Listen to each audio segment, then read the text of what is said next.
Santander. Sean todos bienvenidos a este conversatorio denominado Contexto de la creación del Departamento Norte de Santander y su devenir histórico entre el año 1910 y el año 2022.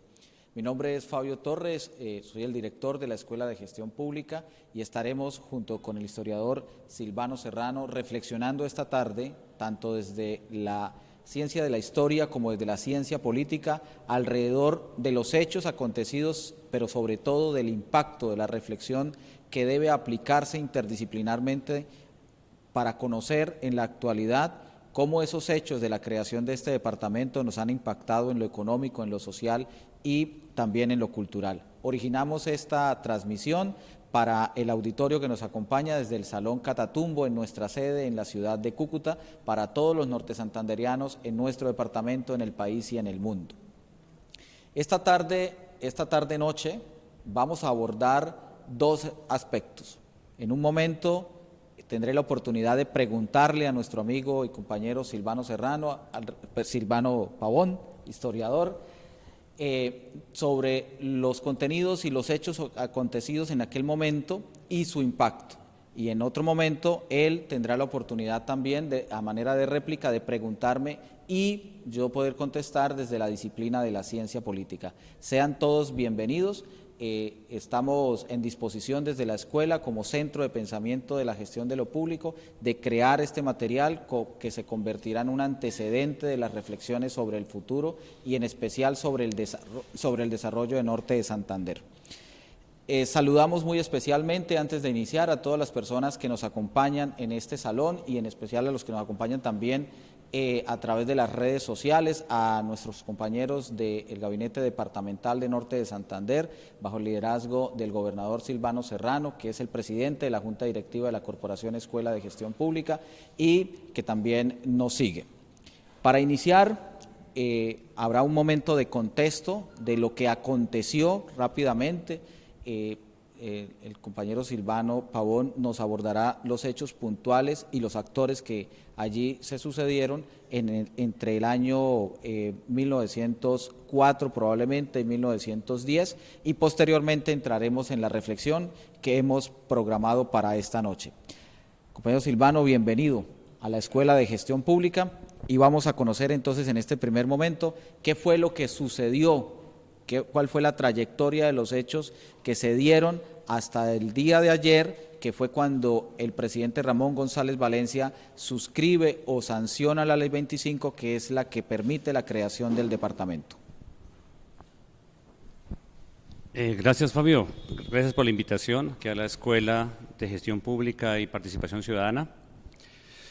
Yo soy el historiador Silvano Pavón Villamizar, muy contento de estar acá y en la escuela, una escuela nueva, el ámbito como institución recién creada para apoyar la formación de los funcionarios públicos, las personas comprometidas con lo público, la generación de sociedades de lo público. Toda reflexión histórica sobre un hecho necesita un contexto y necesita unos antecedentes. Entonces, una de las tareas que hace el historiador es comprender el devenir en una línea del tiempo, pero cada uno de los hechos necesitan un contexto y unos antecedentes para poder comprender la profundidad que pasó. Yo quisiera recordar en unos minutos a la audiencia y como documento para futuro que Norte de Santander, si bien es cierto, tiene 112 años de existencia institucional, fue creado a comunidad territorial sobre un suelo que tiene una historia muy, muy larga. Y la creación del Departamento Norte de Santander es como el resultado de todo un devenir de muchos siglos. Entonces vale recordarles, pues, en 2 minutos, si es posible, cómo fue posible la creación del Norte de Santander sobre unos antecedentes, sobre un devenir. Lo primero es que la región se constituye a través de espacios públicos, políticos, religiosos, sociales, que los seres humanos crean. Y por eso la preocupación que más adelante reflexionaremos sobre si es que realmente podemos construir región desde esta unidad territorial. Porque se creó como un espacio político administrativo en 1910, pero trae consigo una misión y es consolidar una región en todos sus componentes. Había que construir unos espacios identitarios y demás, que ahora miraremos si lo hemos hecho o no a través de esta historia. Ahora, la región actual de Norte de Santander es de las más completas en el devenir histórico nacional. Es decir, si se hace la historia de Norte de Santander, estamos contando la historia del país. Porque aquí en Norte de Santander, en el actual territorio de Norte de Santander, se dieron todos los momentos históricos del país. Y ese es un punto clave porque así podemos comprender los valores patrimoniales que el departamento alberga. Entonces a los nortesantandereanos les decimos, bueno, Pamplona tiene una arquitectura antigua, Ocaña, las principales ciudades. ¿Por qué? Porque hubo un tiempo de las ciudades. Pero no podemos hablar de las ciudades sin decir que antes existían, antes de la llegada de los cristianos, unos pueblos prehispánicos que también dejaron unos valores. Y entonces hoy encontramos, por ejemplo, que Cucutilla, Norte de Santander, es el San Agustín del Oriente colombiano, porque los pueblos prehispánicos dejaron unas huellas extraordinarias. Y luego miraremos la cultura ancestral que nos dejó y estudiamos entonces los pueblos de indios del siglo XVII.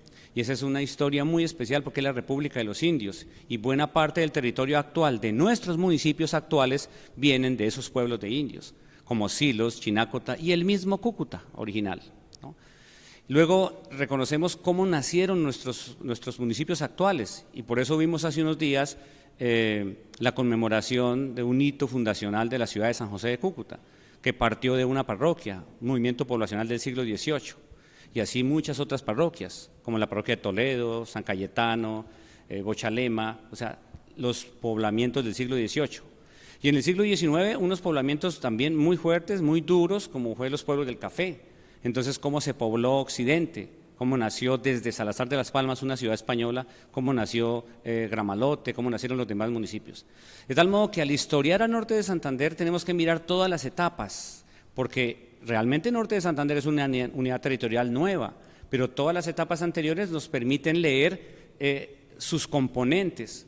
Cuando vaya alguien a un municipio cualquiera de los nuestros y vaya y se pare en la plaza, debería preguntarse, ¿y esto qué es? ¿De dónde viene este asentamiento? Entonces le van a decir, esto es una parroquia, esto fue un pueblo de indios, esto fue una ciudad española, y así sucesivamente.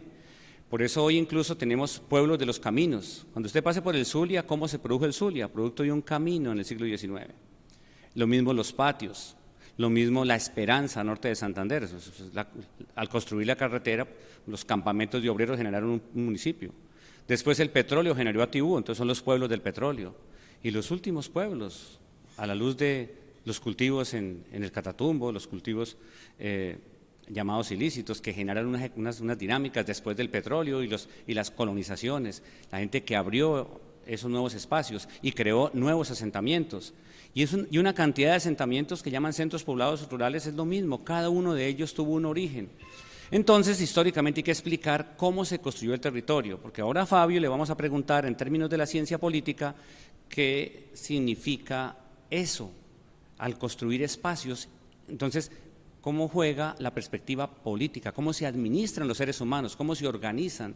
Y entonces la ciencia política explica las relaciones de poder y las mismas relaciones de constitución de sociedades a través del tiempo en esos lugares que son los espacios de Norte de Santander. Entonces así es como quiero yo empezar para mostrar que Santander, Norte de Santander es una región histórica. Claro que la noción de región histórica no es muy fuerte en Colombia, pero la desarrollaron mucho los historiadores venezolanos, especialmente la Escuela de Historia del Zulia. Ellos hablan de región histórica y entendimos que es muy útil para el caso nuestro en Norte de Santander, no porque seamos vecinos allí de Maracaibo, sino porque para poder pensar a Norte de Santander nos sirven esas nociones, Fabio, porque es para decir qué es una región, un receptáculo vacío que hay que llenar con los conceptos que necesitamos. Entonces hablamos de población, hablamos de cultura gastronómica, hablamos de cultura material de todos los géneros, de la perspectiva etnográfica y también de tradiciones y de patrimonio cultural, arquitectónico, mueble e inmueble, y todos esos componentes que van tomando nombre y que van tomando identidad son lo que forman una región, son los aspectos que constituyen una región. Y por eso entonces el interés en que miráramos eso. Ahora, vamos a preguntar a Fabio, en este sentido, si yo le planteara una naturaleza, o sea, una naturaleza es un horizonte cultural. O sea, cuando se creó la República de Colombia se tuvo un problema muy difícil porque había que unir las naturalezas de Venezuela con las naturalezas de Colombia. Es decir, los colombianos eran una cosa distinta, los granadinos eran diferentes, los quiteños eran diferentes, los venezolanos eran distintos. Y cuando se hizo un artificio llamado Colombia, la República de Colombia, la apuesta política era juntar esas naturalezas distintas a nivel macro. Pero hoy Norte de Santander también es el resultado de unas naturalezas distintas. Los ocañeros son distintos a los pamploneses y estos son distintos a los cucuteños y así sucesivamente. De tal modo que revisamos eso. ¿Cómo se fusionan, cómo se alteran esas naturalezas para poder constituir una región? Es decir, políticamente es un espacio aglutinante, es la política la que termina estableciendo la administración para que se pueda constituir una región en términos actuales como lo que queremos pensar hoy de Norte de Santander. Le pregunto esto antes de revisar antecedentes como jurídicos y políticos. Bueno, muy bien. Entonces, hay una intencionalidad que es de orden político y es tratar de unificar, tratar de delimitar en un territorio donde hay una población y sobre todo donde hay unas relaciones de identidad o unas, llamémoslas, elementos simbólicos de identidad. Ese intento de unificar es típico del poder político y tiene un propósito central, es cómo administrar o cómo hacer presencia desde el poder político, que es para que se irrigue desde lo alto, desde el poder, digamos, las decisiones que se toman. Eso sucede aquí y en todas partes desde que tenemos historia.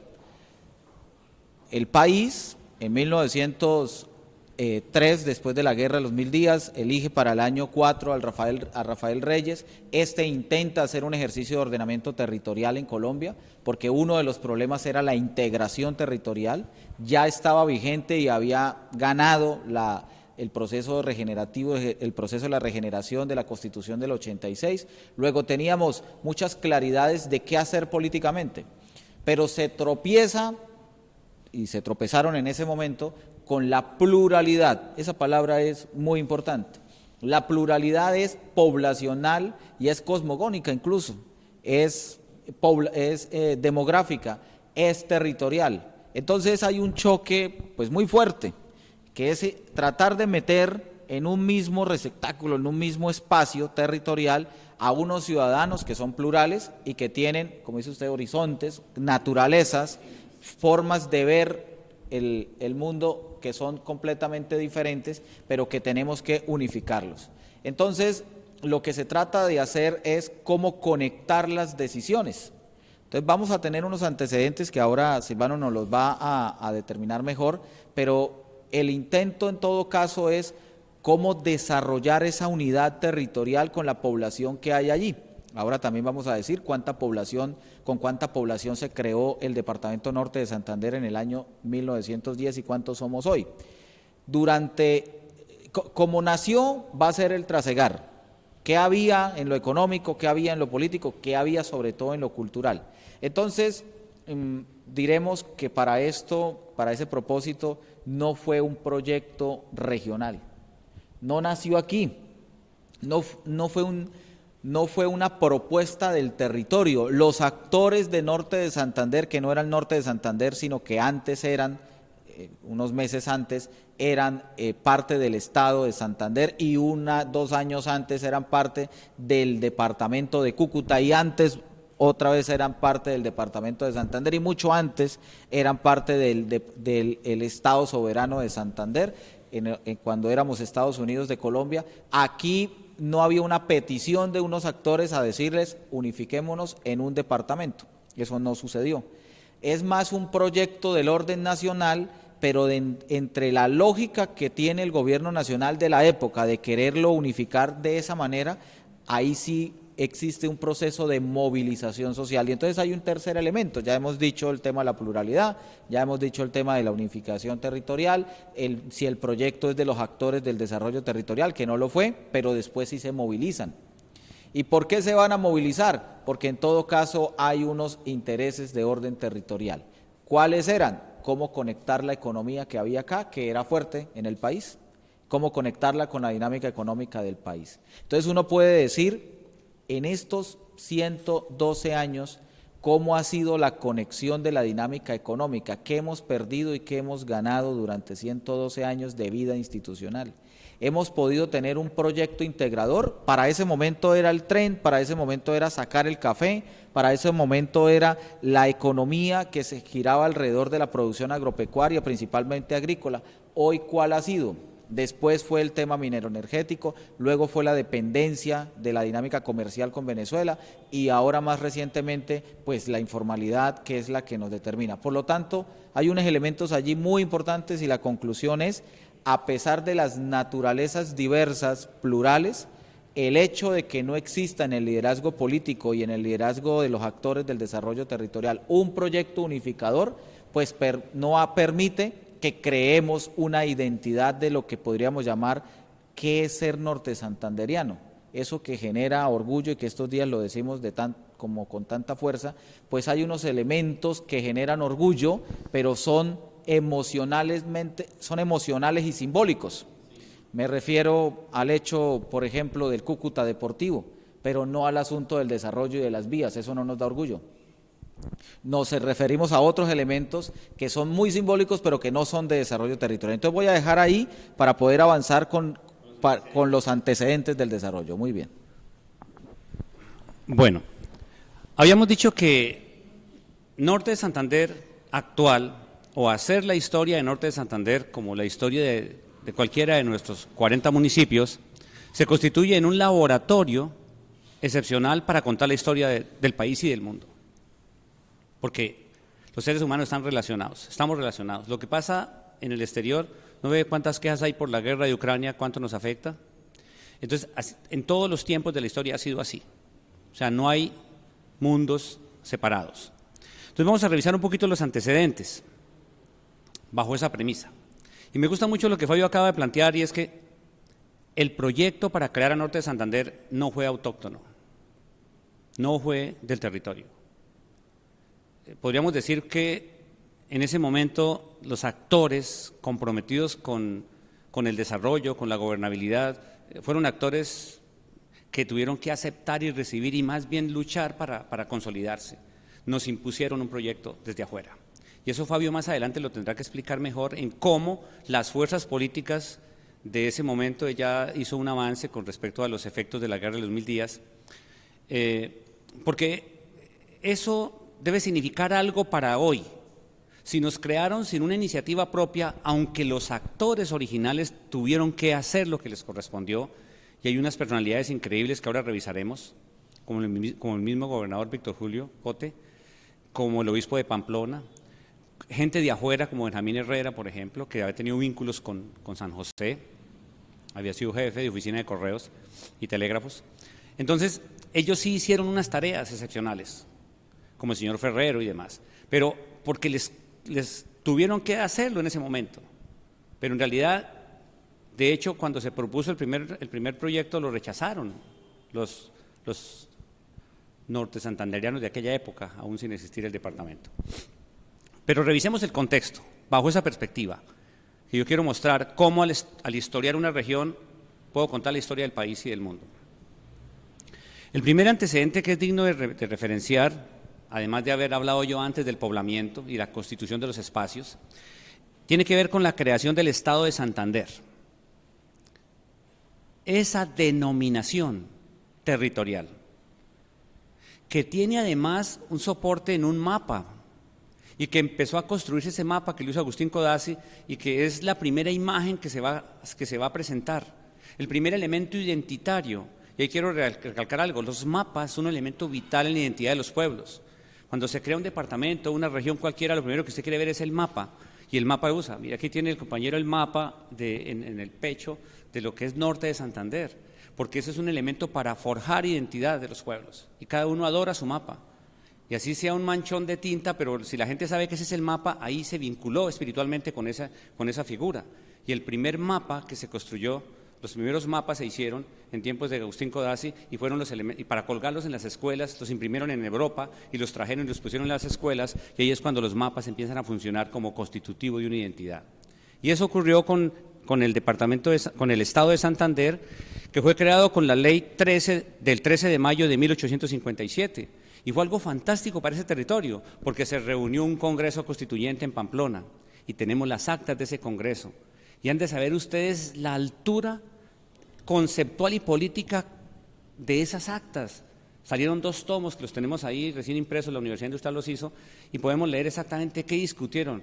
Un Estado extraordinario, un Estado que propuso incluso relaciones con el exterior, un Estado que trató los temas políticos. Ya habían tratado, por ejemplo, en Vélez, concederle el voto a la mujer. En Vélez habían discutido eso, o sea, el voto a la mujer se le dio en Colombia con el plebiscito de 1957, y resulta que eso ya lo han tratado en Vélez en esta época, 100 años antes. Bien, allí se creó el Estado de Santander, hacía parte de la Confederación Granadina, como se llamaba el Estado Nacional colombiano, y fácil, que se creó con las provincias de Pamplona, Ocaña y Socorro, las viejas provincias hispánicas. Entonces, es como todavía la herencia española. Y los departamentos los vino creando la Ley 25 de julio de 1859. ¿Y cuáles fueron esos departamentos? Piensen en el Gran Santander, ¿no? El departamento de Cúcuta, el departamento de Pamplona, el departamento de Ocaña, García Rovira, que hoy es pues Málaga, lo más importante allá, y Concepción, el departamento del Socorro, Soto, que hoy es Bucaramanga y sus alrededores, el departamento de Vélez, y su gobernante era un jefe departamental. Así funcionó el primer estado de Santander en un gobierno federal. Luego viene el Estado Soberano de Santander, ya con la Constitución de 1863 de Río Negro. Y esa Constitución, Fabio, es vital para comprender ahí sí la ruptura con el pasado colonial que todavía venía. Ya se habían superado los conflictos entre la Iglesia y el Estado, ya había un horizonte claro en lo que debería ser el futuro democrático, pues liberal de la época. Y conflictivo, por cierto, porque cada cambio era producto pues, de una guerra. Las guerras decimonónicas fueron 45, imagínense. Ahora, ahí en esos Estados Unidos de Colombia, como fue el nombre que tomó la República, el departamento de Santander, el Estado Soberano de Santander va a sufrir problemas serios, pero va a crear una imagen que ahora Fabio nos va a explicar por qué se consolida, porque si Fabio sigue la idea que yo le doy de las naturalezas distintas, ¿por qué Santander termina consolidando una naturaleza muy poderosa? El santanderiano, fuerte, machista, emprendedor, trabajador, todos los adjetivos que más o menos reúnen el santanderiano de esa época. Pero con el complique siguiente, Santander va a liderar las guerras civiles. Santander es una región muy poderosa, de hecho más poderosa que Antioquia, que el Cauca, que el Magdalena, que las demás regiones. Entonces las guerras civiles decimonónicas van a ser protagonizadas por esa gran región. Y de hecho la guerra de los 1000 días es en el suelo santanderiano donde van a estar las 2 grandes confrontaciones más complicadas, como fue la batalla de Peralonso y la batalla de Palo Negro, donde se definieron los hechos. Y el acuerdo de paz básico o primero se da aquí en Chinácota. Ahora, la política y la violencia terminan derrotando a los liberales en una alianza que hace Núñez con Caro, es decir, con los liberales moderados se alían con los conservadores y termina demoliéndose el Estado federal.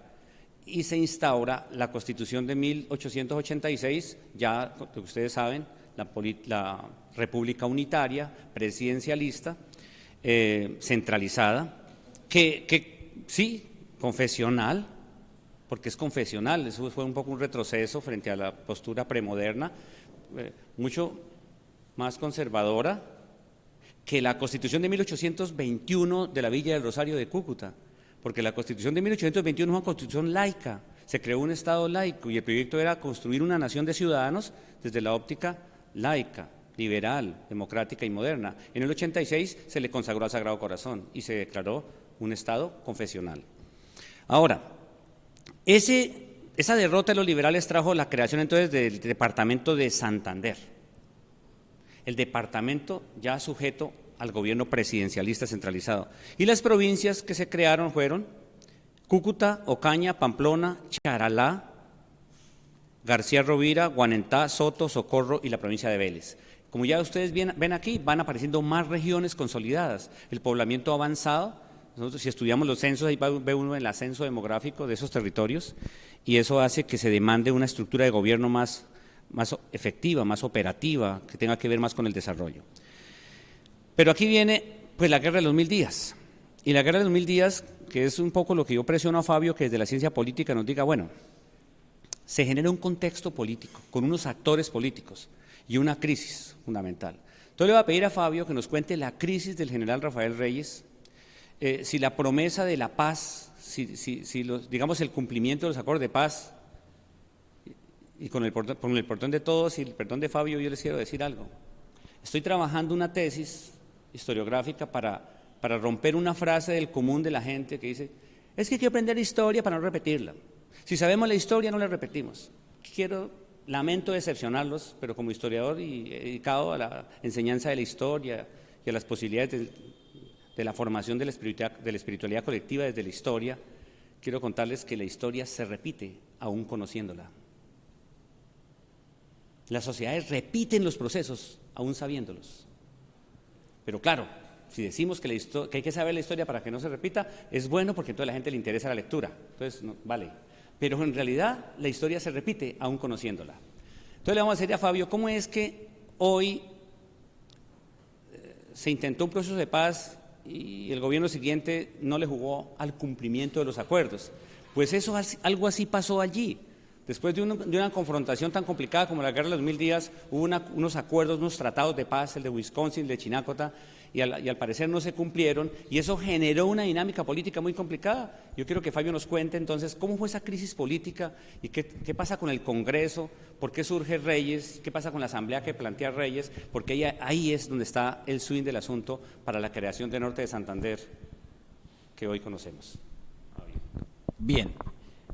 Este momento es sumamente importante y trascendental en el surgimiento del departamento, porque la consecuencia de la guerra de los 1000 días es la destrucción física del país, física de los hombres, desplazamientos absolutos, el radicalismo que se da entre ambos bandos, también la emergencia de nuevos héroes, los héroes de los conservadores que son el partido institucional del gobierno, los héroes de los liberales en la primera etapa, como hacia los 600 días, más o menos, hacia año y medio, un poquito más, y en la segunda etapa que cambia la dinámica de la guerra, que es que la iniciativa la va a tener la institucionalidad, o sea, los principales golpes los da es el gobierno institucional y por lo tanto el liberalismo no alcanza a tener capacidad de confrontación, de movilización, es decir, de ejército, y se pasa a una guerra de guerrillas, que es lo que se negocia hacia el final.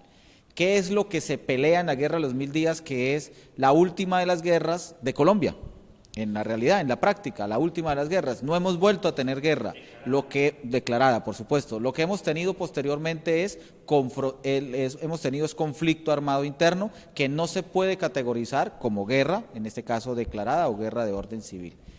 Hasta ese momento lo que se estaba peleando era cuál es el modelo de Estado, es decir, cómo se administra este territorio. ¿Somos centralistas o federalistas? ¿Somos de orientación tradicional, confesional, o somos de orientación liberal, pero liberal no en la identidad política, sino liberal en el comportamiento principalmente de lo económico? Y ahí hay un elemento entre paréntesis muy importante, porque esta discusión la da Santander, el departamento, el territorio de Santander, en estos 3 momentos, porque aquí se combina capacidad de comercio, capacidad de los artesanos, que son los que tienen, digamos, capacidad evolutiva de la premodernidad a la modernidad, porque son los que van a avanzar hacia la industrialización, y al mismo tiempo riqueza cultural. Entonces, por eso son un pueblo, digamos, bravo, son una comunidad capaz de movilizarse y que tienen, cada vez que se movilizaron, capacidad de tomarse el país, capacidad de hacer algo en el país. Eso era Santander, por eso tienen esos antecedentes. La guerra de los 1000 días termina en un acuerdo de paz, en un acuerdo que implica 4 acuerdos especiales, así como el acuerdo de La Habana del 2016 tiene 6 puntos, en aquel momento tenía 4 grandes puntos. El primero era la terminación de la confrontación, había que acabar con la confrontación. Lo último que había en la confrontación eran unos reductos del Partido Liberal que eran guerra de guerrillas, que estaban muy metidas en la Ciénaga, que estaban por ahí en el Magdalena Medio y otros que se habían ido para Venezuela. Eso era el primer acuerdo, había que acabar, que los fusiles se callaran. Lo segundo era el armisticio para todos, es decir, la participación política. Los vamos a perdonar a los liberales, llegamos a un acuerdo y ustedes se meten aquí a la participación, es decir, hacen parte del gobierno, pero hacen parte del gobierno en el marco de la Constitución del 86. ¿Y por qué en el marco de la Constitución del 86? Porque perdió la guerra, que ya no era capaz el Partido Liberal nunca de ganar y de imponer una nueva constitución, que fue la lógica con la que nació la confrontación de la guerra de los 1000 días, que no se esperaba que fueran 1000 días y que no fueron 1000 días, fueron más de 1000 días. Y el cuarto punto era, pues, ¿cómo hacemos? Bueno, el segundo punto también contenía elementos muy importantes, como por ejemplo repatriar a los combatientes, darles una pensión que nunca se cumplió, eso no había cómo. El cuarto punto era, ¿cómo hacemos para que esto no vuelva a pasar? Entonces, educación para todo el mundo. Es el nacimiento de universidades liberales en Colombia, como la Universidad Externado de Colombia, la Libre, que van a ser mucho tiempo después, pero que se va a negociar ahí. Y por supuesto, un gran acuerdo nacional, el cuarto punto, para la reconstrucción de caminos y una cosa que va a ser muy importante, que es el fomento económico, de qué vamos a vivir. Como eso se había dado en medio de un golpe de Estado, nosotros tuvimos la desfortuna de tener un presidente de 86 años y un vicepresidente de 78, y el de 78 le dio golpe de Estado al de 82, es la cosa, 82 años, que es San Clemente Amarroquín, entonces eso estaba desinstitucionalizado. Consecuencia de ese tema, perdemos Panamá. Entonces al año siguiente, que es ya en el 3 hacia el 4, venimos a una elección y aparece un outsider de la época. Un outsider es aquel que está afuera, que no es llamémoslo, un profesional de la política, alguien que puede ser del empresariado, que puede ser de los militares, que puede ser de la academia, un outsider que viene a la política y que no funciona con la lógica de la política y que le tocó la reconstrucción, pero la reconstrucción, que era difícil, había con qué, porque había riqueza mineroenergética en ese momento y mucha tierra, muchísima tierra para repartir.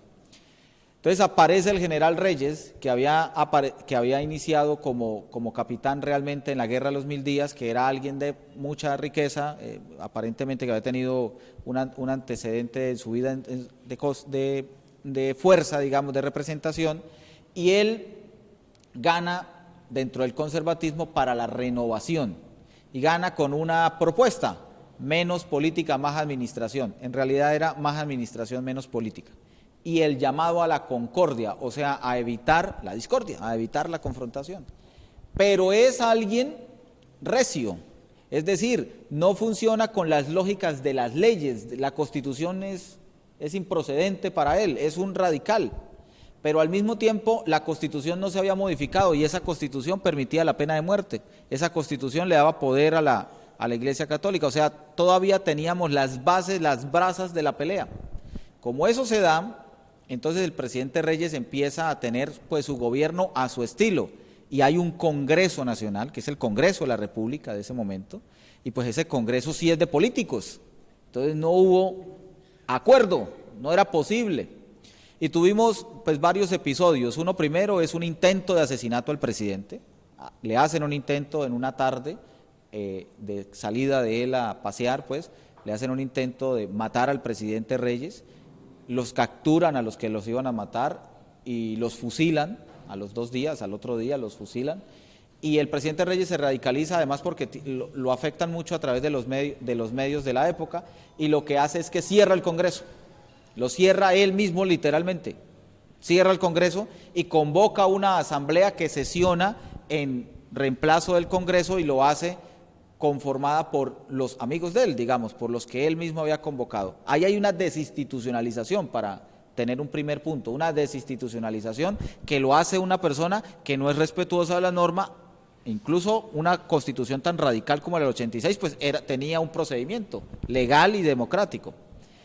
Y en esa constitución entonces se van a crear varios elementos. Uno, aumentar el periodo del gobierno a 6 años, el periodo del presidente. Y la otra, de fondo, hay que hacer el ordenamiento territorial de Colombia para poder lograr la inclusión de todos los territorios. Y ahí hay un discurso, la frontera no estaba incluida, supuestamente. Ahí hay otro discurso, es necesario coparle todo el territorio porque si no, nos siguen mochando, es decir, perdemos Panamá, entonces perdemos La Guajira, perdemos este espacio de aquí que teníamos con Venezuela, aunque Venezuela no era alguien que tuviera, no era un país que tuviera la capacidad militar o el intento o la pretensión de querer capturar esta parte. Lo cierto es que con base en eso, en esos antecedentes, entonces el presidente actúa y pasamos a tener 34 departamentos en Colombia. Una reseña a ese pedacito.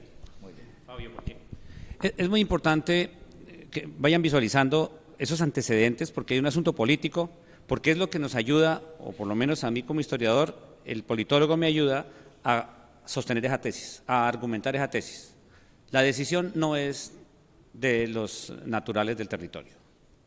La decisión es política superior. Y en una coyuntura muy particular. Cierran el Congreso, el otro se dirige como dictador, monta su propia asamblea. Bueno, veamos. La Asamblea Nacional de Reyes se instaló el 17 fue por la Ley 17 de 1905, ¿sí? En 1905, la Ley 17. ¿Qué pasó allí? Lo primero que ellos plantearon era partirle el espinazo, esas eran las palabras que se usaron, partir el espinazo al monstruo. O sea, había que quebrar la voluntad de la unidad santanderiana. Santander mismo era ya una gran región reconocida como una naturaleza propia, distinta a los antioqueños, distinta a los caucanos, distinta a los cundinamarqueses, a los magdalenenses. Originalmente eran 9 estados. Ya aquí íbamos para 10 departamentos, han creado otro, ha creado el Huila. Entonces, ¿qué ocurre? Ellos deciden quebrarle el espinazo a Santander. Había que partirlo. Y dijeron, ¿por dónde lo partimos? Por el Chicamocha y el Suárez. Y le dan el sablazo, porque eso es militar, el militar lo hace. Y le da el sablazo al territorio. Él rompe el mapa, dice, por aquí se partió esto. Y crea 2 cosas. Creó el departamento de Galán y el departamento de Santander, por lo menos mantuvo el departamento de Santander. El departamento de Galán de Chicamocha para allá y el departamento de Santander de Chicamocha para acá. ¿Qué provincias integraban el departamento de Galán? La provincia de Charalá, la provincia guanentina o de Guanentá, la provincia del Socorro, la provincia de Suárez, o sea, la cuenca del río Suárez, y la provincia de Vélez, que era muy importante ya. Y el departamento de Santander, del Chicamocha para acá, ¿qué provincias iba a tener? ¿O tuvo? La provincia de Cúcuta, la de Ocaña, la provincia de Río de Oro, y échenle ojito a esto, la provincia de Río de Oro, ¿sí? Hoy sur del Cesar, que vino a ser después del Magdalena, el Cesar todavía no se había creado. La provincia de Pamplona, la antigua provincia de Pamplona, que era la provincia histórica por excelencia, Pamplona fundadora de ciudades, la vieja provincia de Pamplona que comprendía pues todo el territorio del Chicamocha para acá, sería después pues García Rovira justamente, y se creó una nuevita que llama la provincia de Los Santos, que es allá la Mesa de los Santos, que es un sitio turístico de Santander, bueno, Piedecuesta para allá, y la provincia de Fortul. Esas provincias constituyeron lo que eran el departamento de Santander, y Galán para allá. Pero esa situación no estaba tan clara todavía y era muy difícil. Esa división territorial de Reyes tuvo que ajustarse con la Ley 1 de agosto 5 y finalmente terminó creando 34 departamentos. O sea, la primera parte ya se había hecho, que era partir a Santander en dos, pero luego lo hace para todo el país y crean 34 departamentos. El departamento número 20 va a ser el departamento de Cúcuta. Y ese departamento de Cúcuta estaría comprendido entonces, estuvo comprendido por la provincia de Cúcuta, la provincia de Ocaña y la provincia de Río de Oro. Pero al renglón seguido le cambian el nombre, ya no se va a llamar provincia de Río de Oro, sino que la van a llamar provincia del Carmen, porque su capital va a ser el Carmen. El Carmen estuvo a punto de ser del Magdalena todo el tiempo. Cuando hubo la confrontación de los límites, el Carmen estuvo casi fuera, pero se lo pelearon, entonces quedó Río de Oro y que el Carmen quedó para acá, alegando que el Carmen era naturalmente de Ocaña. Ahora, viene el evento crítico, y ahora vamos a volver con Fabio, y es la demolición de esos 34 departamentos de Reyes cuando Reyes tiene que huir. Entonces voy a pedir a Fabio, que pues nos toca corto, pero que nos cuente cómo es que Reyes se va del poder, qué implica la salida de Reyes, porque si ustedes van llevando la nota, van viendo que esto hay una evolución sistemática de la política nacional y los destrozos se hacen aquí, pero las decisiones se toman arriba. Y yo aquí le pregunto a Fabio, ¿y qué estaba pasando con los actores locales? ¿Cierto? ¿Por qué? Primero rompen a Santander en dos, luego otro desbarajuste y crean los departamentos. Ya se creó Cúcuta con el departamento, con la provincia de Cúcuta, de Ocaña y Río de Oro, que se llamaría luego el Carmen. Luego viene la demolición de los 34 departamentos. La ley 65 del 14 de diciembre de 1909 suprimió todos esos departamentos y por supuesto Cúcuta sale de ahí. El ordenamiento de Reyes se viene al suelo completamente y la orden es vuélvanse al del 1905. Y se tienen que devolver a 1905, a los departamentos que existían en ese momento. El departamento de Cúcuta deja de existir. A Pamplona, se la suman a Bucaramanga. Y ahí está lo crítico, y ahí quiero que miremos entonces esa situación. ¿Cómo es que Reyes sale? ¿Por qué destrozan lo que Reyes hizo? El advenimiento de Ramón González, para que Fabio nos explique, primero el Congreso, luego la Asamblea de Reyes, luego vuelve el Congreso y luego sale el Congreso de nuevo y aparece una segunda asamblea que es la de Ramón González. Entonces, en este punto, el presidente Reyes va a avanzar, va a lograr estos resultados en su asamblea, va a tener unas confrontaciones muy fuertes, va a entregar en concesión explotaciones petroleras en Colombia muy fuerte, con eso empieza a negociar y pues entra en la decadencia de la corrupción.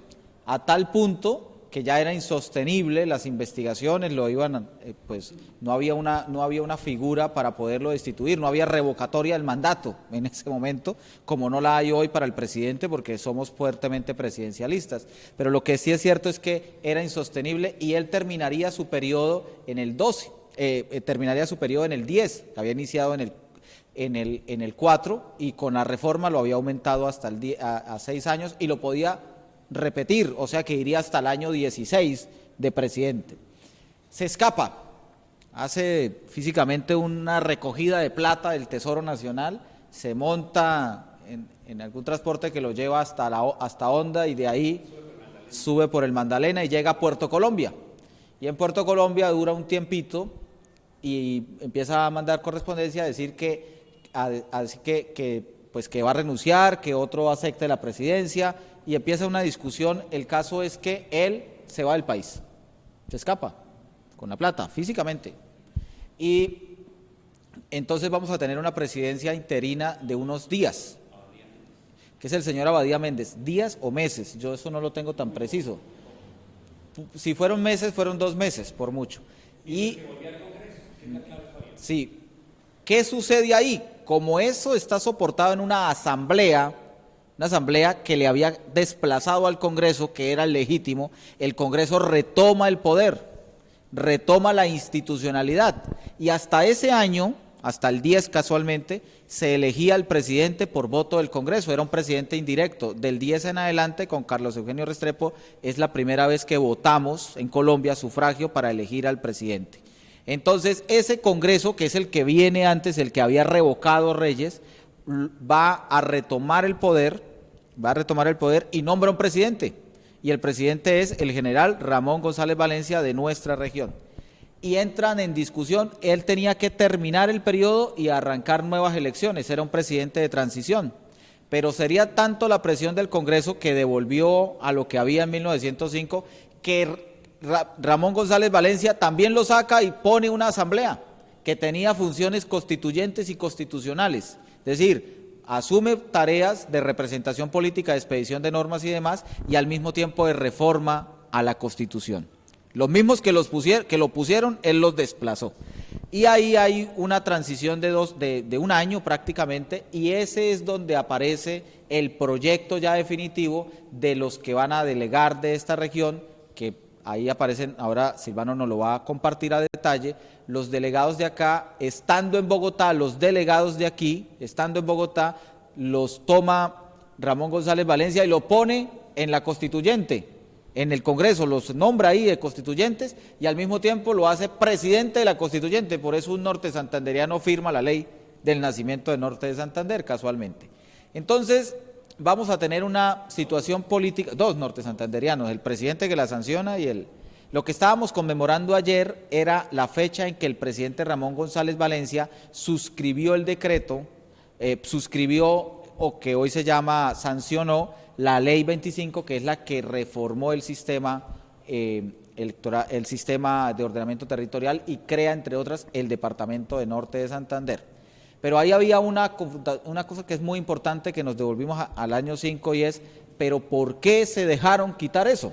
Es decir, ¿por qué se dejaron quebrar el espinazo, como eran las expresiones de aquel momento, un departamento tan liberal? Con un agravante, el que cedió, el que permitió que eso se diera en el contexto nacional fueron representantes o senadores liberales, asambleístas liberales. Entre esos estaba y Uribe, que sí conocía este territorio y que en el marco de la guerra de los 1000 días había sido alguien que había traficado pues con armas y había sido alguien que había dotado. Ahí hay que precisar algo muy importante de nuestra sede. Cúcuta, en el marco de la guerra de los 1000 días, tuvo el sitio de Cúcuta, que nunca se entendió estratégicamente para qué fue. Nosotros aquí en esta esquina donde nos encontramos ubicados, tuvimos una de las trincheras, de las 17 trincheras que estuvimos durante 37 días, que fue el sitio de Cúcuta, del intento de los conservadores de tomarse la Plaza Liberal. Pero eso era un paréntesis. Así va a nacer el departamento, va a nacer con una participación ahora sí del territorio, pero fíjense en ustedes que entre, digamos, la ruptura del departamento de Cúcuta, que es ese que tiene 3 provincias, Cúcuta, Pamplona y el Carmen, esa que acabó de decirnos Silvano, y cuando llega el nuevo Congreso con Ramón González Valencia de presidente de la República, y lo rompe otra vez y acaba y volvemos al original, pues esta gente se va a molestar, se va a sentir impedida. Teníamos un gobernador, que era el gobernador del departamento de Cúcuta, pues ese gobernador es el que se va a movilizar, y esa movilización pues va a terminar siendo la que permite una incidencia en el contexto nacional, pero ahí hay unos actores importantes: la iglesia, los comerciantes, los periodistas y el mismo político. Entonces ya vamos a hablar de los personajes y ya con eso vamos cerrando la conclusión de la hipótesis que queríamos sostener, y es el hecho de que Norte de Santander nace como un proyecto nacional. Vamos a hacer una cosa, y es lo siguiente, pues, como le estamos hilando un poco fino a cómo nació Norte de Santander, para luego pasar a la parte final, que es qué comportó la creación de Norte de Santander como territorio, comunidad territorial. Habíamos dicho que la situación política de la guerra fue el detonante fundamental por el advenimiento de Reyes, el incumplimiento de los acuerdos de paz, pero hay unos elementos claves, que es el tema del Congreso, que ya Fabio lo explica, pero quiero llamar la atención en esto. El proyecto original para crear a Norte de Santander, con las provincias de Cúcuta, Ocaña y Pamplona, lo presentó en 1905, antes de cerrar el Congreso, el general Rafael Uribe, que obraba, en virtud de los acuerdos de paz, como representante del departamento de Santander. Uribe presentó el proyecto en esos términos. Y lo curioso, y le preguntaba yo a Fabio esta tarde, bueno, ¿cómo es posible que los actores norte santanderianos reaccionaron vehementemente en contra de ese proyecto? Porque entendían que la fortaleza del territorio era estando unidos. Es un poco la propuesta del gobierno de Silvano Serrano de crear la zona administrativa territorial, ya tienen los elementos técnicos, un poco el esfuerzo del Canal TRO, o sea, todas las iniciativas para reunificar en algunos términos el viejo Gran Santander, porque históricamente eso era un gran territorio muy poderoso que lo iban a romper. Pero los nortesantanderianos de aquella época, es decir, aún no se había creado, ya tenían una primera propuesta que era la de Uribe Uribe, y no la aceptaron. Estaba leyendo la correspondencia y uno de los consejos municipales más vehementes fue el de San Cayetano, pero también el propio, digamos, los líderes territoriales no le jugaron al asunto. ¿Pero por qué llamo la atención en eso? Porque más adelante, con los incidentes de Reyes, con la disolución del Congreso, el advenimiento de la Asamblea Nacional, de la Asamblea de Reyes, después la renuncia de Reyes, el advenimiento de nuevo del Congreso, la destrucción de los 34 departamentos, en el momento en que destruyen los departamentos y ven ellos que les destruyen a Cúcuta y ya estaban empoderados, ya tenían un desarrollo, el gobernador era Víctor Julio Cote, la gente se siente ya, departamento de Cúcuta, para ellos fue tenaz, para ellos fue sumamente duro. Y cuando se ven en eso, como que recapacitan, debimos haber atendido quizá el proyecto de Uribe Uribe, y no entrar ahora en una suerte de orfandad, de duelo, porque los extinguen y dicen, bueno, váyanse para allá, ustedes los pegan a Bucaramanga, cuando ya habían gozado de una autonomía territorial importante. ¿Cómo subsanan? En ese caos incomprensible para muchos, en tan poco tiempo, levanta la mano Pamplona. Pamplona va a ser la clave. Porque los notables de Pamplona, de la provincia de Pamplona y sus consejos municipales, excepto Silos no quería, ellos vienen a Cúcuta y hablan con Cote y le dicen, bueno, el obispo de Pamplona encabeza la comisión, encabeza la propuesta. Y quiero recordarles, es el obispo Blanco, y el obispo es una autoridad muy importante en un territorio conservador, clerical, levítico por excelencia, Pamplona, lleno de conventos, lleno de iglesias. Bueno. Entonces, el obispo tiene un liderazgo, además el obispo es el que crea las parroquias, el que atiende las comunidades, y el gobierno eclesiástico de Pamplona es aún muy poderoso.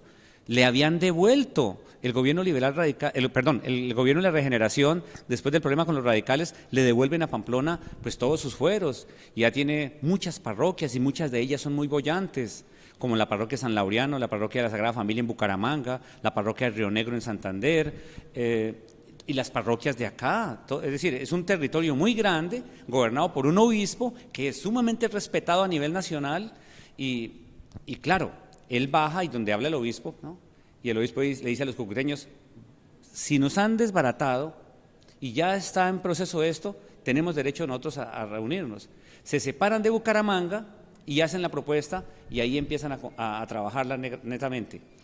Ese es un cambio político muy cierto, muy directo, porque mientras que en 1905 se opusieron al proyecto, ya en 1909 lo asumen y tienen un nuevo liderazgo. Entonces aquí yo quiero reivindicar un poco la idea de que en este nivel ya toman cartas en el asunto seriamente y ya se hacen escuchar las voces de los locales.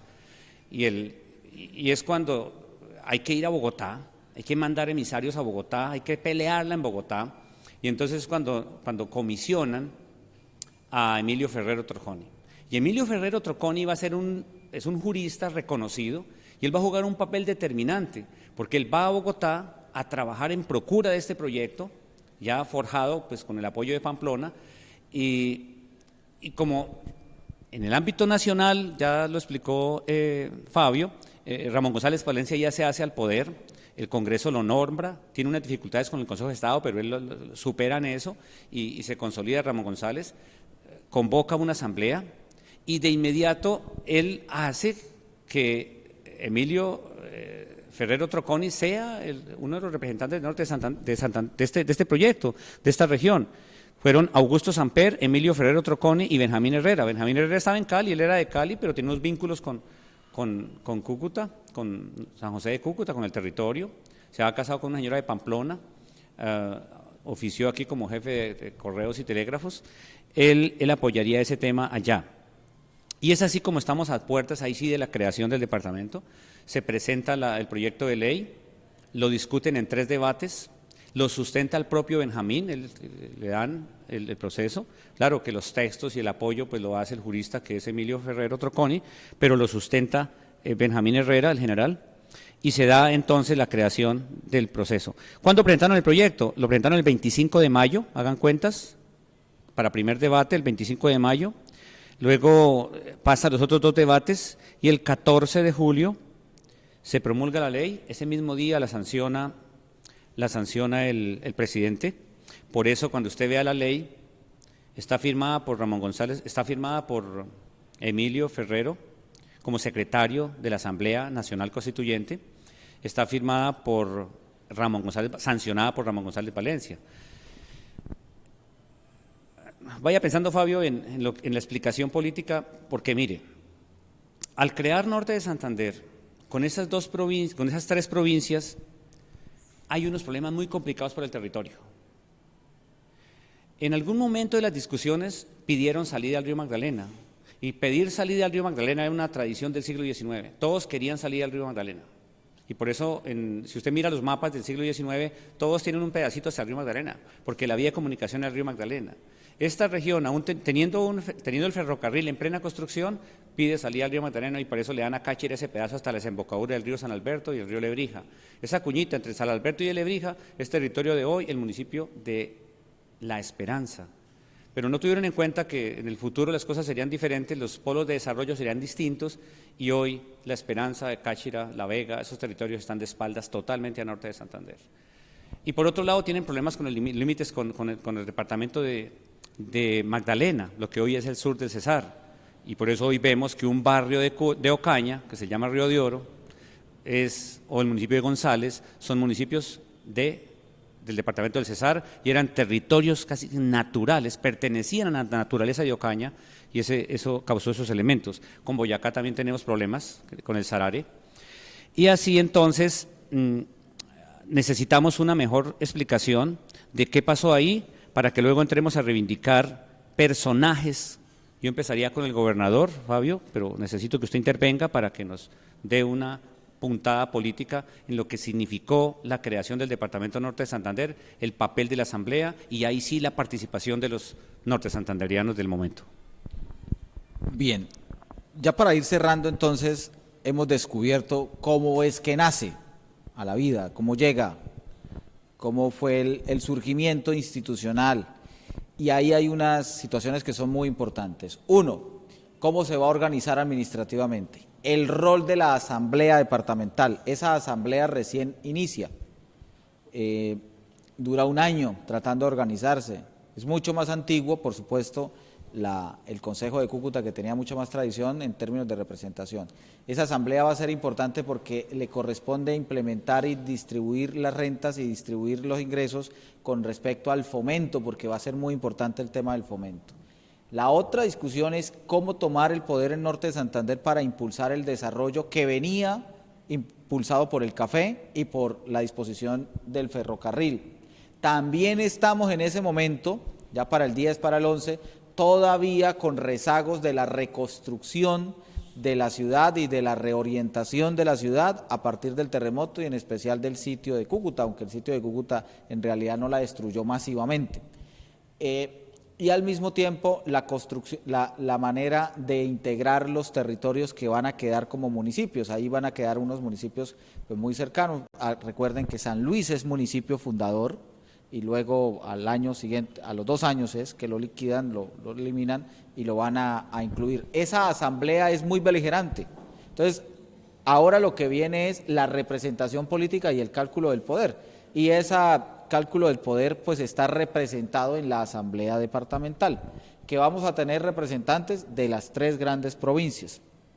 Después vamos a tener otras discusiones mucho más valiosas porque como teníamos el desarrollo 1, de la empresa eléctrica del norte, 2, la de tejidos y hilados, 3, la cervecería Santander, que después es Nueva Cúcuta, y el tema del café hacia el año 16, ya en el marco de la Primera Guerra Mundial, que no se llamó Primera Guerra Mundial, sino la Gran Guerra, es después que le vamos a llamar la Primera Guerra Mundial, vamos a llevar café cucuteño a Wall Street, que es la representación de Colombia, y así es como se negocia con Brasil, con Venezuela, con la producción venezolana y con Cúcuta o con Norte de Santander ya en ese momento, el precio del café.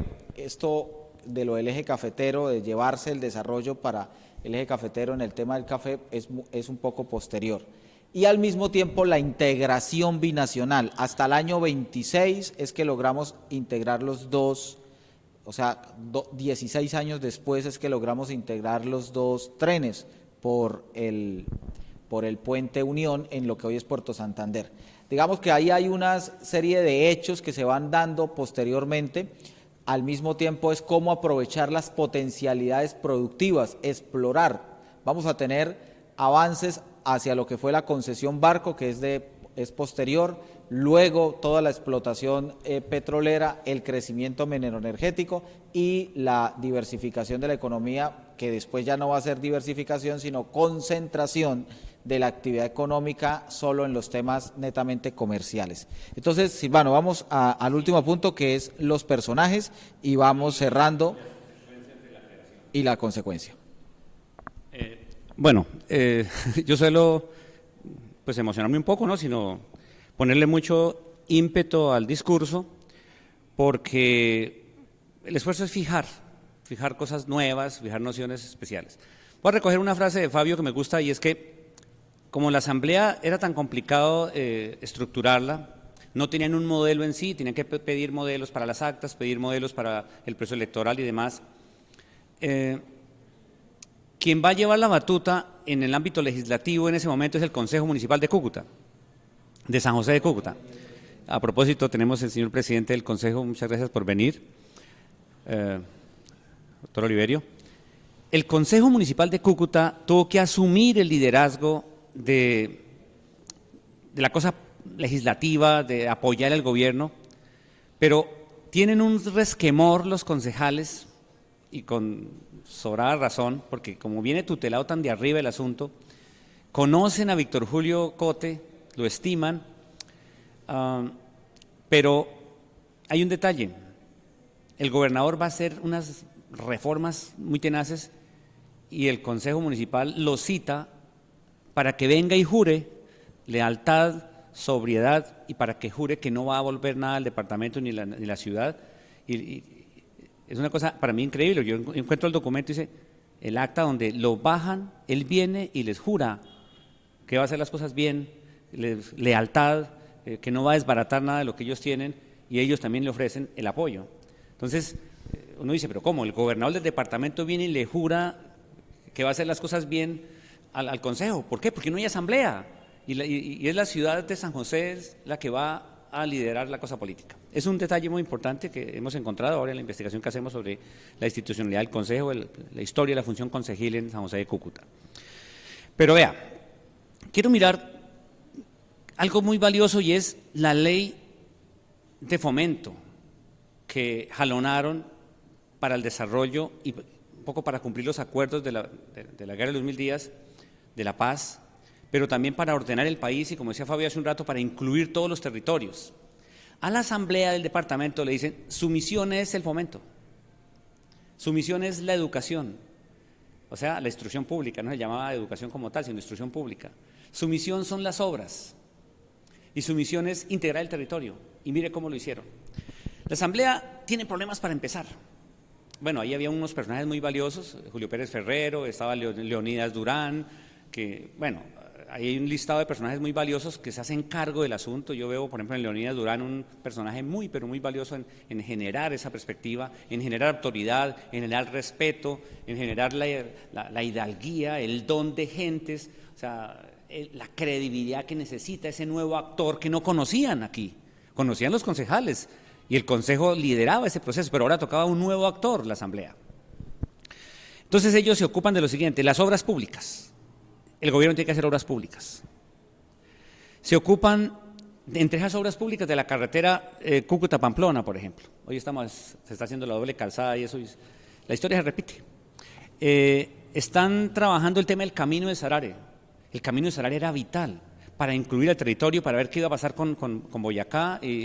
Los límites estaban ambiguos, estaba la nación Uva-Tunebo y había que avanzar hacia allá. Las obras públicas, y justamente sobre el río Cubujón, iban a construir el Puente Reyes, dictador y todo, huido del país, pero igual le estaban haciendo como un homenaje, porque él había propuesto, esa era tal vez una iniciativa de él tal vez, y esa obra tenía que ir.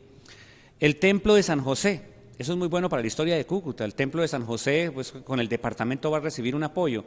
Y al revisar las ordenanzas, yo reviso las ordenanzas y es una cosa fabulosa, porque usted va encontrando en las ordenanzas, no, que una platica para el Templo del Carmen, que una platica para el Templo de Mutisco, que una platica para el Templo tal. O sea, le van dando platica a los templos. En esa época el gobierno podía invertir en las obras, y una de las obras beneficiadas fue el Templo de San José, a donde ayer íbamos justamente a la misa de celebración de los 112 años de la creación de este departamento. La energía eléctrica, ya la mencionó Fabio, la energía eléctrica, los Duplat, la familia Duplat, que son los que van a encabezar el proceso, se está construyendo la toma Duplat allá en los patios y se va a generar energía. Entonces, y todos los municipios empiezan a hacer eso, y viene el fomento de la energía, y entonces en las ordenanzas uno encuentra, no, que le manden 20,000 pesitos para fulano, entonces que una hidroeléctrica sobre el río Peralonso, que una hidroeléctrica sobre el río La Plata, que una hidroeléctrica en el río no sé dónde, y están el impulso a la generación de alumbrado público. El apoyo extranjero, vea, una cosa muy importante que creo que vale la pena que le estudiemos, y es el papel de los extranjeros. Fabio, yo no le he preguntado eso, pero lo dejé. La comunidad siria, le ponen plata al gobierno, o sea, las comunidades apoyaban proyectos específicos, incluso con recursos, ¿sí? Muy especiales ahí. Las relaciones con la iglesia apoyaron, por ejemplo, los viajes del padre Henri Rocheró hacia el Sarare, y la creación del Museo Arqueológico de Pamplona. Es una obra maravillosa es decir, y incluso se publicó el libro de Pamplona del padre Henri Rocheró en 1910, casi que recién creado el departamento, y el museo está en pleno furor en 1915, por ejemplo. Entonces hubo elementos muy especiales ahí, ¿sí? Lo otro, la creación de municipios. Es por ahí tenemos que publicar, yo les he publicado varias veces la tablita de los municipios, porque le hacemos una revisión municipio por municipio, cuándo fueron creados. Y no solo eso, sino que se extinguen unos, se crean otros. Ya Fabio comentó que se extinguió San Luis en 1913. San Luis fue un municipio fundador de los 29 municipios que constituyeron originalmente el departamento norte de Santander. Rapidito tuvimos 32, en 1912 ya hay 32, porque se crearon 3 rapidito. Se creó Córdoba, que hoy es Durania, se creó Mundo Nuevo, que va a ser Herrán, y se creó Concordia. Bueno, Concordia ya venía, que va a ser Ragombalia, pero se le empiezan a cambiar los nombres a los otros, y le tocó a la asamblea asumir cómo cambiar el nombre a los otros. Entonces hay que cambiar el nombre a San Pedro por Villacaro, la cuna del gobernador Silvano. Soy orgulloso de haber nacido en Villacaro. Entonces yo le decía, diga, soy orgulloso de haber nacido en San Pedro, porque fue San Pedro toda la vida, creado por Bolívar, ese municipio, por cierto. Fue cambiado el nombre de La Cruz, no sé si ustedes sabrán, algunos de ustedes, La Cruz, toda la vida fue La Cruz, Santa Bárbara del Llano de la Cruz, Ábrego. Entonces Ábrego se llamó La Cruz, en honor a Mercedes Ábrego. Se cambió el nombre de Córdoba por Durania, de Concordia por Ragombalia, Mundo Nuevo por Herrán, bueno, ¿cuál otro? Chopo por Pamplonita, pero eso ya viene, Pamplonita le tocó una creación, entonces lo van a crear después, porque fue municipio en periodos, era un pueblo de indios, fue municipio en algunos periodos del siglo XIX, pero aquí en este momento lo habían eliminado, y entonces viene una creación de Chopo, de Pamplonita como Chopo. ¿Cuál otro? Bueno, ya luego viene la creación de los demás municipios, que eso ya sería un poco como las consecuencias. Entonces se van a crear todos los que vienen hasta completar los 40 municipios que hoy tiene Norte de Santander. Entonces se va creando Lourdes en 1911 también, luego se crea Bucaracica, el Zulia en 1959, más adelante viene pues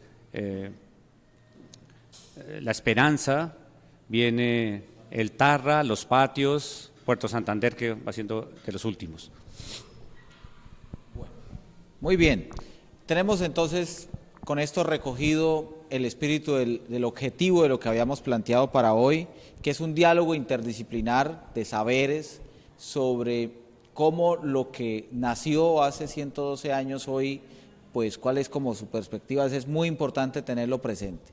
La Escuela de Gestión Pública y Participación Ciudadana considera esta reflexión sumamente importante en la contribución al desarrollo territorial y sobre todo en la planeación del futuro. Es muy importante tener en cuenta pues cuál es nuestra raíz y además ese nacimiento accidentado y como un proyecto en todo caso impuesto.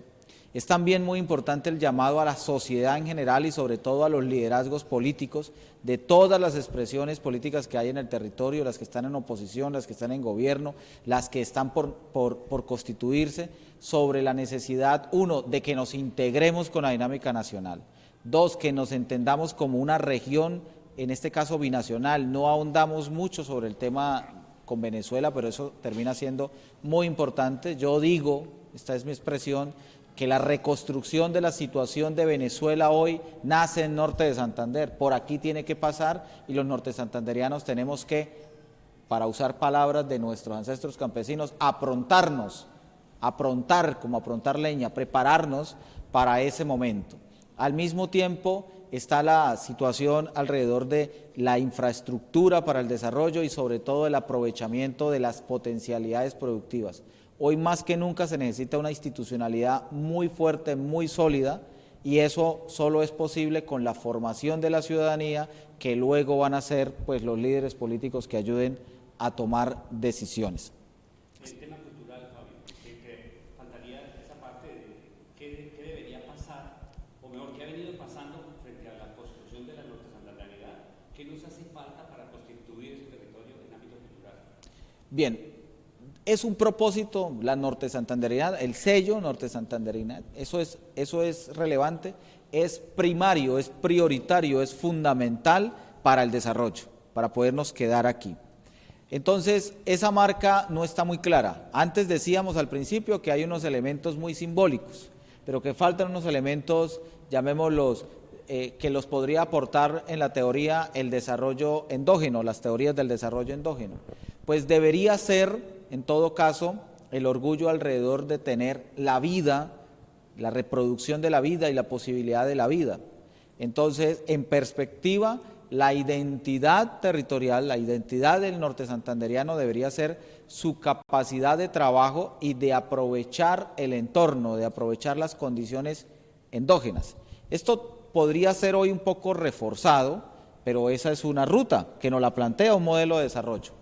Cuando decimos lo cultural, sí nos estamos refiriendo a pues que tenemos una música que nos identifica, a que tenemos un patrimonio cultural, incluso como esta casa, además, arquitectónica y demás, pero esos son elementos de orden simbólico, el arte rupestre que hay en Norte de Santander, la posibilidad de explotar pues nuestra riqueza histórica, porque pues como Silvano nos lo ha dicho, lo que pasa en Norte de Santander se hace a lo que se da en el país. Pero la verdadera identidad cultural debería ser el aprovechamiento de nuestra riqueza ecológica y nuestra riqueza, llamémosla agroalimentaria, si es que pudiéramos hacerlo por ahí. Hay que conectar el desarrollo con el potencial de la cultura. También por cultura se tiene que entender nuestros comportamientos o valores en relación con el respeto y las relaciones con las otras personas. Allí, pues el reto principal está en el tema de la construcción de la cultura de paz, en abolir el uso de la violencia para resolver las diferencias políticas que son naturales al conflicto de las relaciones entre los humanos. Y tercero, entre los años 80 y 90 se constituyó aquí una cultura binacional. Todos los que estamos aquí presentes y la mayoría de los que nos siguen por las redes sociales, que somos norte santanderianos y en especial los cucuteños, sabemos el himno de Venezuela y el de Colombia igual. Algunos hasta lo confundimos.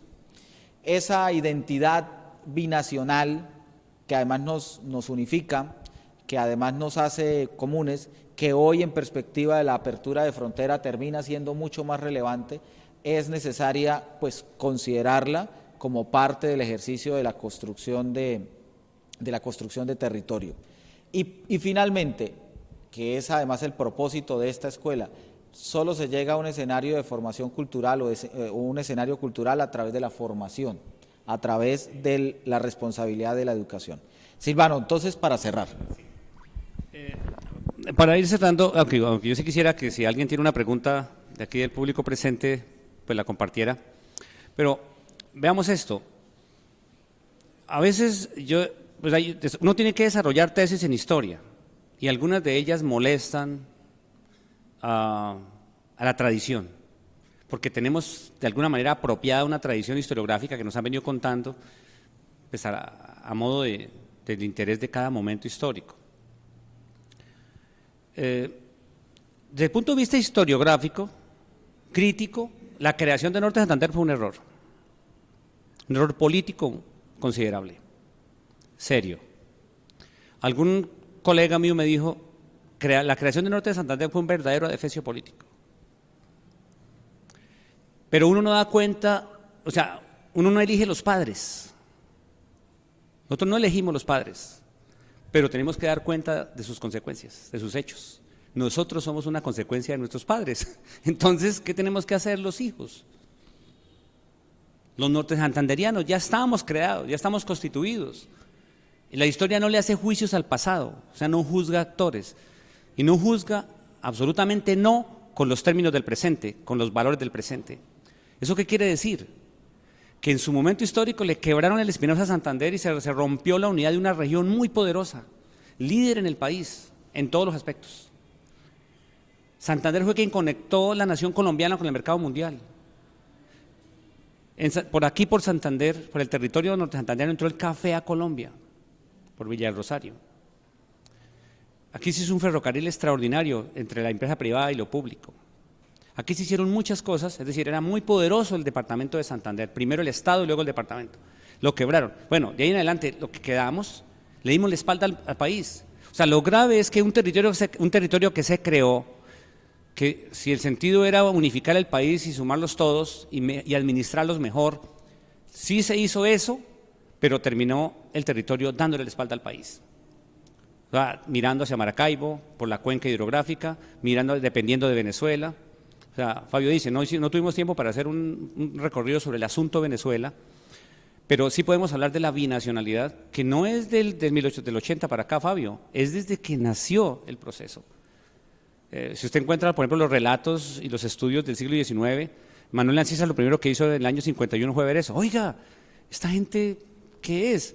Cuando hay reclutamiento por el ejército en Colombia, se pasan para Venezuela. Y cuando hay reclutamiento en Venezuela, se pasan para acá, no prestan servicio en ninguna parte. ¿No? Entonces, hay una frontera, como dijera Jaime Pérez López, es una nación entre dos estados. Y su crisis, sus problemas más profundos, devienen de los desentendimientos entre Bogotá y Caracas. Esa es una tesis que sigue siendo válida y hoy es el mejor ejemplo. Ojalá se subsane eso y es que van a abrir la frontera en el próximo gobierno y demás. Pero bueno, yo quiero enfatizar para terminar en el asunto cultural, porque hasta ahora, y ahí también se molestan conmigo cuando lo planteo, pero ese es el oficio del historiador, uno tiene que dar cuenta de lo que ve, de lo que encuentra en los documentos, en la realidad de los entornos a través del tiempo. Y es que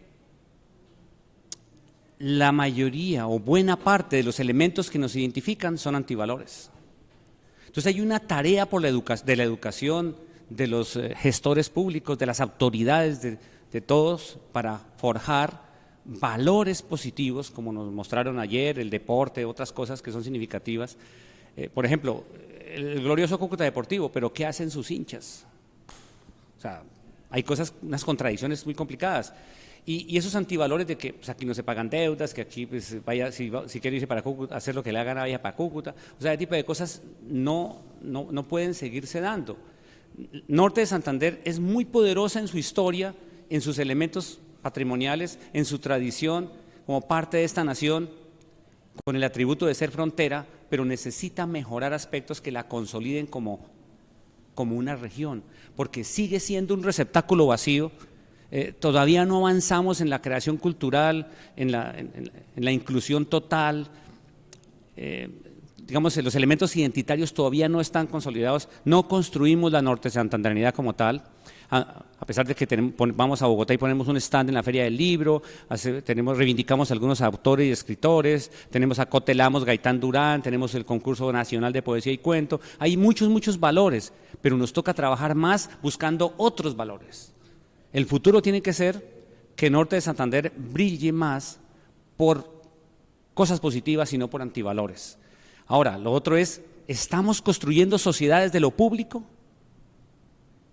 En realidad, o sea, hay que pensarnos un poco también en esa perspectiva. Los ciudadanos, ¿qué están haciendo? ¿Cuál es la cultura política del norte santanderiano? Ahí hay un problema complicado que alguien tiene que surgir para resolverlo, porque la cultura política norte santanderiana es definitivamente muy débil, muy complicada. Pues aquí no elegimos por mérito realmente, se elige por otras cosas. Entonces, significa que hay una tarea por el lado de la educación, por la ciencia política, por el lado de la historia, por la sociología misma. Fabio plantea un horizonte espectacular y es, si vamos a hacer la paz, si vamos a trabajar para la inclusión, si vamos a trabajar también por la educación, por la formación de liderazgos, por la formación de los funcionarios públicos, pues trabajar también por un horizonte ético, por un horizonte que constituya un etos ciudadano del norte santanderiano, ¿cierto? Y recuperar y revivir, digamos, aprovechar los grandes valores que ya existen para que Norte de Santander, pues, tome el lugar que le corresponde en el ámbito nacional. Es la propuesta del historiador o de la historia como comprometida con el futuro, un poco la tesis de Joseph Fontana, que es la historia comprometida con el futuro. Gracias, Fabio. Silvano, muchas gracias por acompañarnos. Esta es su casa, como usted bien lo sabe. Yo me sumo a esta última expresión que se refiere a la pregunta anterior.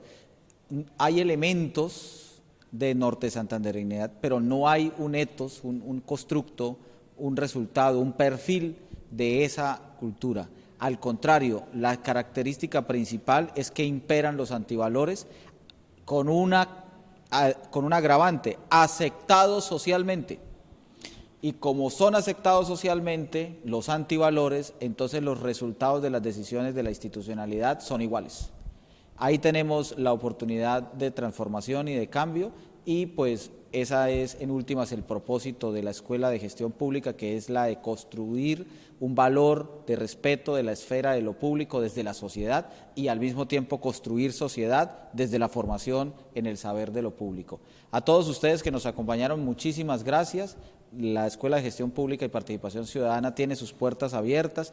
Síganos a través de nuestras redes sociales, síganos a través de nuestra página www.cespronor.org. A todas las personas que se conectaron a través de la transmisión en vivo, estamos a su disposición, pueden contactarnos y nos veremos en un siguiente evento que realicemos de esta naturaleza. Muchas gracias, muy buena noche.